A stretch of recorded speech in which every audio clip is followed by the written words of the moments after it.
آج کی یہ جو سٹوری ہے یہ سہرش نے سینڈ کی ہے۔ میرا نام سہرش ہے اور آج میں آپ کو ایک سچا واقعہ آپ کے ساتھ شیئر کرنے لگی ہوں۔ میں پریگننٹ تھی، 7واں یا 8واں منتھ میرا چل رہا تھا۔ میں اپنے شوہر اور 2 چھوٹے بیٹوں کے ساتھ بائک پر ناروال سے ڈسکا اپنی امی کے گھر جا رہی تھی۔ سخت گرمی تھی، عید کا دوسرا دن تھا۔ جانے کا پلان بنا تو بس یوں ہی شوہر نے کہا کہ بائک پر چلتے ہیں، صبح فرسٹ ٹائم چلیں گے تو اتنی گرمی نہیں لگے گی۔ گھر سے نکلتے نکلتے تقریباً 11 بج گئے۔ اب بھری دوپہر ہو گئی، راستے میں لو چلنے لگی اور بچے پیاس سے بار بار بائک روکنے کا کہنے لگے۔ خیر پسرور سے آگے جا کر بن باجوہ سے کچھ آگے ہی آتے ہوں گے تو میرے ہسبینڈ نے ایک جگہ گنے کا رس دیکھ کر بائک روک لی۔ مجھے روڈ پر ایک سائڈ پر ایک درخت کے نیچے کھڑا کر کے بچوں کے ساتھ وہ گنے کا رس لینے روڈ کی دوسری جانب چلے گئے۔ میں اسی شہر میں پلی بڑی تھی تو مجھے درختوں کا اتنا علم نہیں تھا کہ کون سا درخت کیسا ہوتا ہے، حالانکہ میں گھر سے نکلتے ہوئے آیت الکرسی پڑھ کر نکلی تھی۔ پر وہاں کھڑے ہو کر درختوں کا جائزہ لیتے ہوئے مجھے کچھ عجیب سا محسوس ہوا کہ اس کے پتے چھوٹے تھے پر کچھ لمبے بھی تھے، جو بعد میں نے اپنے ہسبینڈ کو بتایا کہ وہ پھلیاں ہوتی ہیں نا۔ تو مجھے اس وقت درخت کو دیکھتے ہوئے عجیب سا خوف آنے لگا، میرے رونگٹے کھڑے ہونا شروع ہو گئے۔ میں نے فوراً سے پہلے آیت الکرسی پڑھنا شروع کر دی۔ اتنے میں وہ لوگ آ گئے، پھونک مار کر ہم نے گنے کا رس پیا، ہم نے گلاس واپس کیے اور ہم نکل پڑے۔ ڈسکا پہنچنے تک شام تک سب کچھ صحیح رہا۔ پھر رات ہوئی اور رات کو ہم روم میں چارپائی لگا کر سونے کے لیے لیٹ گئے۔ ایک پر میں اور چھوٹا بیٹا جو اس وقت 2 سال کا تھا، اور ایک چارپائی پر شوہر بڑے بیٹے کے ساتھ جو 5 سال کا تھا۔ رات تقریباً 11:30 بجے کا وقت ہوگا۔ تقریباً میری آنکھ کھلی تو اچانک سے کمرے میں اندھیرا تھا۔ میرا اٹیچ باتھ کی لائٹ جل رہی تھی جو کچھ روم میں بھی آ رہی تھی۔ میری لیفٹ پر سائڈ ٹیبل تھا۔ اچانک سے میں نے دیکھا کہ وہاں پر ایک گنجا آدمی جو مجھے گھور رہا تھا۔ میں ایک دم سے بہت ڈر گئی۔ میں نے دوبارہ دیکھا تو وہاں پہ کوئی بھی نہ تھا۔ میں نے دل ہی دل میں کچھ پڑھا اور دوبارہ سو گئی۔ اچانک 12 بجے میری دوبارہ آنکھ کھلی تو میں نے دیکھا کہ وہی گنجا آدمی میرے بیڈ کے بالکل اوپر مجھ پہ جھکا ہوا تھا، لیفٹ سائڈ پہ ہاتھ رکھ کے مجھے دیکھ رہا تھا۔ اس نے مجھے تقریباً گھیرا ہوا تھا۔ میں نے اپنے ہسبینڈ کو آوازیں دی مگر وہ نہ جاگے۔ باہر سے میری امی بھاگی آئیں اور چیخیں سن کر انہوں نے لائٹ آن کی۔ وہ مجھ سے پوچھتے رہی لیکن مجھ سے بولا نہیں جا رہا تھا۔ اسی دوران میرے بھائی بھابھی بھی روم میں آ چکے تھے، میرے ہسبینڈ بھی جاگ چکے تھے۔ کچھ دیر کے بعد میں بولی کہ بس میں ڈر گئی ہوں۔ ابو نے پڑھ کر مجھ پہ پھونک ماری اور ساری رات مجھے نیند نہ آئی۔ اگلے دن بھی مجھے سونے سے ڈر لگ رہا تھا، اور جب میرے شوہر میرے پاس آتے تو مجھے برا لگنے لگتا، مجھے کوئی بھی فیلنگز نہیں آتی۔ میں شوہر سے اپنے بہت زیادہ پیار کرتی لیکن مجھے سمجھ نہیں آ رہا تھا کہ ایسا میرے ساتھ کیوں ہو رہا ہے۔ کچھ دن تک میرے ساتھ یہی ہوتا رہا، مجھے ان کے لیے فیلنگز نہ آتی۔ پھر کسی نے کہا کہ آپ دم کروائیں، آپ پر کوئی ضرور اثر ہوا ہے۔ ہم ایک عامل کے پاس گئے اور ان کو سارا ماجرا بتایا۔ انہوں نے کہا کہ درختوں کے پاس سے آپ کے اوپر وہ جن چمٹا تھا۔ عامل بابا نے مجھے کچھ پڑھنے کو دیا اور ایک تعویذ میرے گلے میں باندھا۔ ان کے تعویذ سے کچھ دنوں کے بعد میری اب وہ کیفیت نہیں رہی اور نہ ہی مجھے وہ دوبارہ سے جن نظر آیا۔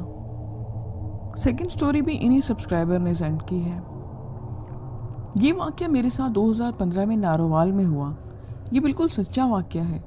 یہ ان دنوں کی بات ہے جب میرے شوہر سعودیہ میں ہوتے تھے اور میں پاکستان واپس آ چکی تھی۔ میرا ایک بیٹا تھا جو اس وقت 9 یا 10 مہینے کا تھا۔ میں اپنے ان لاز کے ساتھ تھی اور روم میں الگ سوتی تھی۔ میں اندر سے دروازہ لاک کر کے سوتی تھی۔ ان دنوں بہت زیادہ لوڈ شیڈنگ تھی۔ رات 8 بجے سے 10 بجے تک لائٹ ہی نہیں ہوتی تھی۔ میں اپنے روم میں ٹارچ جلا کر اور چارجنگ فین چلا کر ہی سو جاتی۔ تو ہوا کچھ یوں کہ ایک رات میں اپنے بیٹے کے ساتھ ایسے ہی سو رہی تھی۔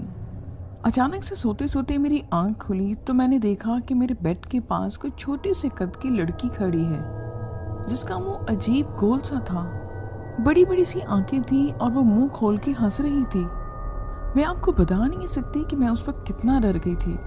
میں ایک دم سے زور سے چیخی اور میں نے امی کہہ کر چیخ ماری۔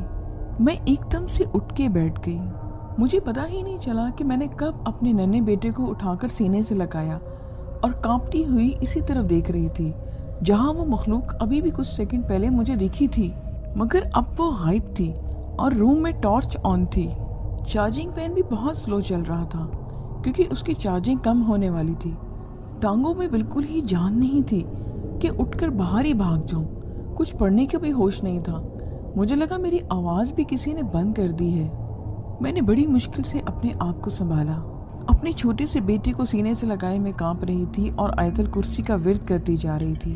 میں پڑھائی کر رہی تھی کہ اچانک سے ایک دم سے لائٹ آ گئی اور میں آج بھی حیران ہوں کہ میری اتنی زیادہ اونچی چیخ کے باوجود بھی کوئی کیوں نہیں آیا۔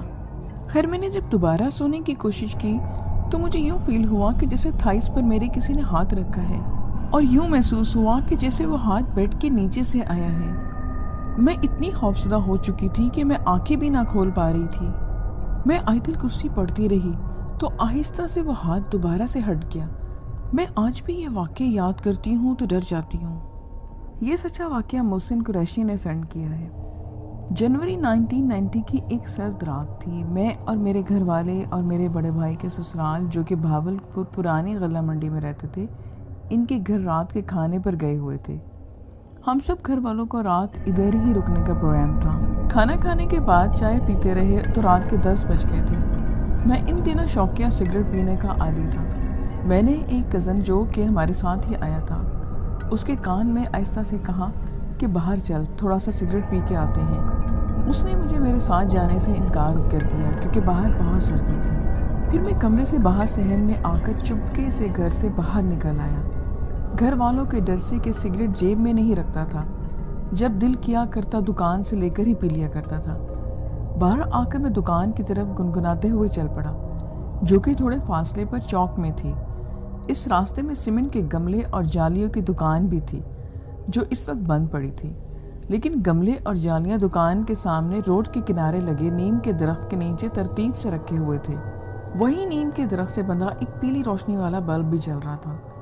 انہی جالیوں کے پاس ایک کالے رنگ کا کتا بیٹھا ہوا تھا۔ میں نے بے دہانی سے اس کی طرف دیکھا اور آگے بڑھ گیا۔ میں نے پیچھے مڑ کر کتے کی طرف دیکھا تو وہ کھڑا ہوا تھا اور میری طرف دیکھ رہا تھا۔ میں رک گیا کہ کہیں یہ میرے پیچھے بھاگ نہ پڑے، مگر کتا رکا رہا۔ میں مڑ مڑ کر کتے کو دیکھتا رہا مگر کتا اپنی جگہ سے ہلا نہیں۔ تھوڑا آگے چوک میں آ کر میں نے اپنی دکان پہ سے سگریٹ لے کر سلگائی اور کش لگاتے واپس روانہ ہو گیا۔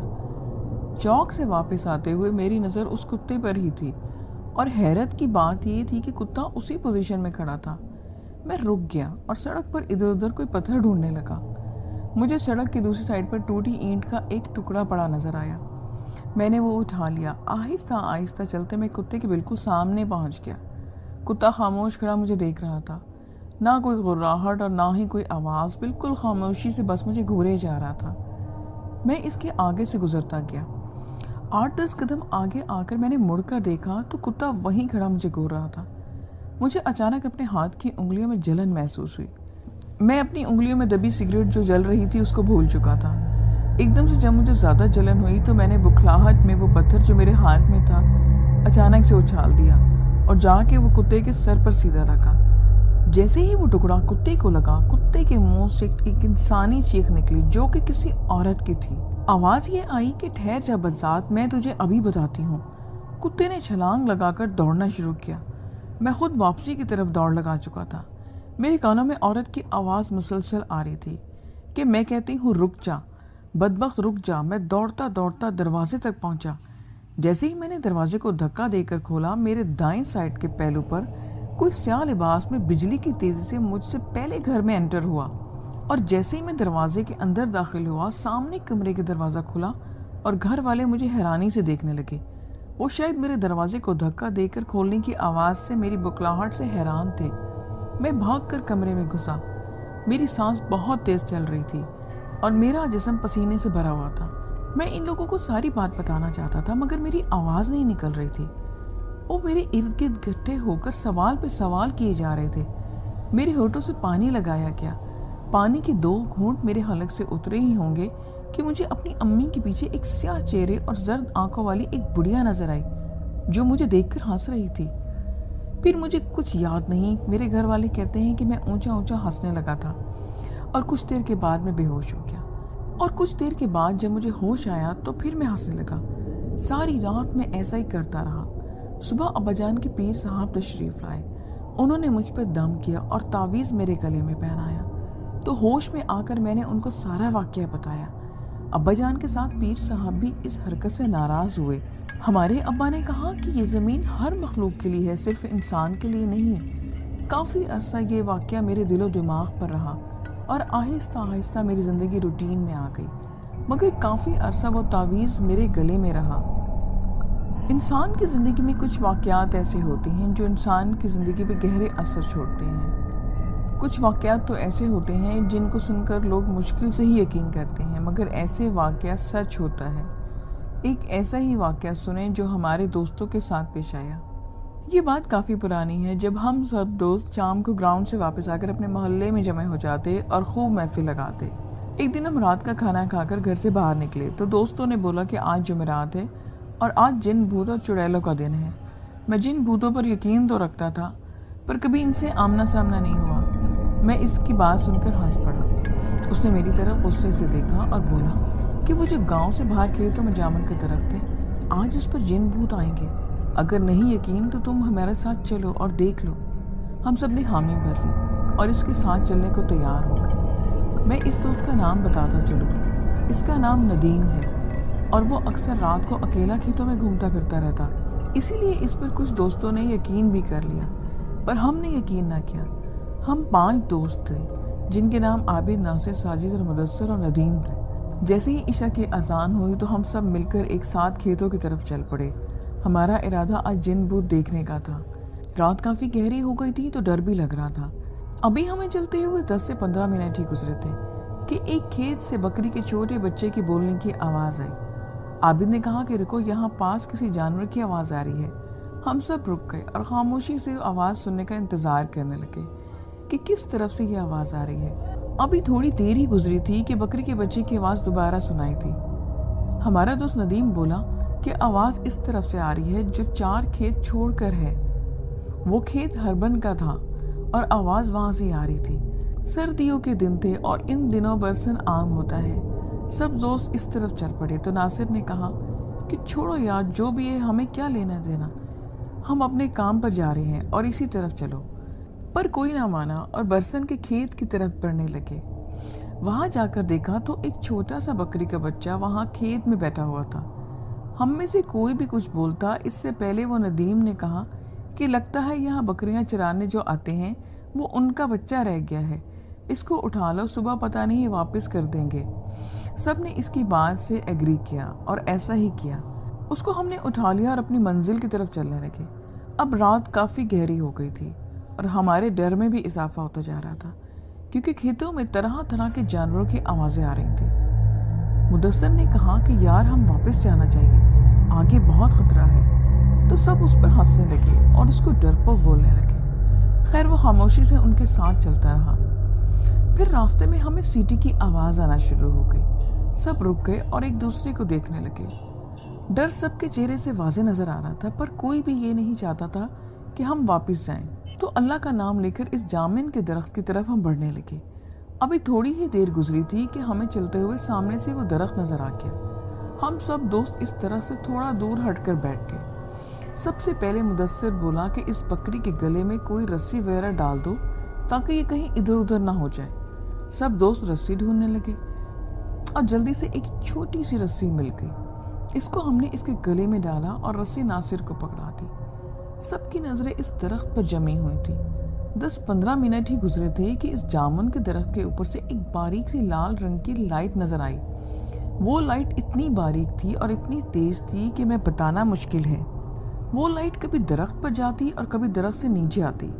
ہمارا خوف کے مارے برا حال تھا اور ساتھ ہی پراسرار آوازیں آنا شروع ہو گئی. ہم سب نے اونچی آواز میں ورد پڑھنا شروع کر دیے. کچھ دوست تو وہاں سے بھاگنے کے لیے تیار تھے. ہم نے روک رکھا تھا سب کو.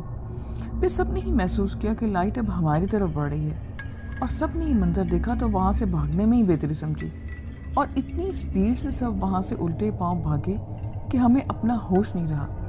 مگر ہمارے پیچھے اتنی خوفناک آوازیں آ رہی تھیں جو بہت بلند تھی. بس یہی محسوس ہو رہا تھا کہ جیسے وہ بالکل ہمارے پاس ہی ہیں اور کسی بھی لمحے ہم کو نقصان پہنچا سکتی ہیں. مگر ہم نے ہمت نہ ہاری اور بھاگتے رہے. ہم ورد کرتے رہے اور واپس گاؤں آ کر ہی ہم نے سانس لیا. اب جب ہم گاؤں کی حدود میں پہنچ گئے تو مدثر نے ناصر کی طرف دیکھا اور پوچھا کہ آپ کے پاس بکری کا بچہ تھا، وہ کہاں چھوڑا ہے؟ اس نے ہاتھ کی طرف دیکھا تو اس کے ہاتھ میں صرف رسی تھی. اس نے بولا کہ جب ہم وہاں سے بھاگ رہے تھے تو یہ صرف رسی رہ گئی تھی. بکری کا بچہ کدھر گیا اس کو کچھ معلوم نہیں. جب وہاں سے واپس دوڑے تو وہ بکری کا بچہ ہمارے ساتھ نہیں تھا، صرف رسی ہی تھی.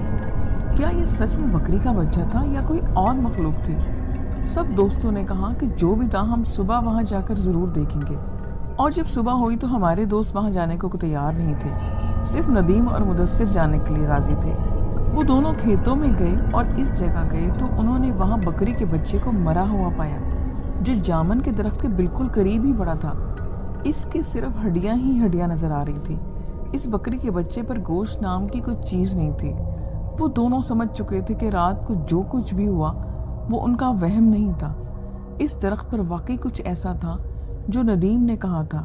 اور اس کے بعد وہ لوگ واپس آ گئے اور رات کو انہوں نے کبھی جانے کی دوبارہ سے ہمت نہ کی.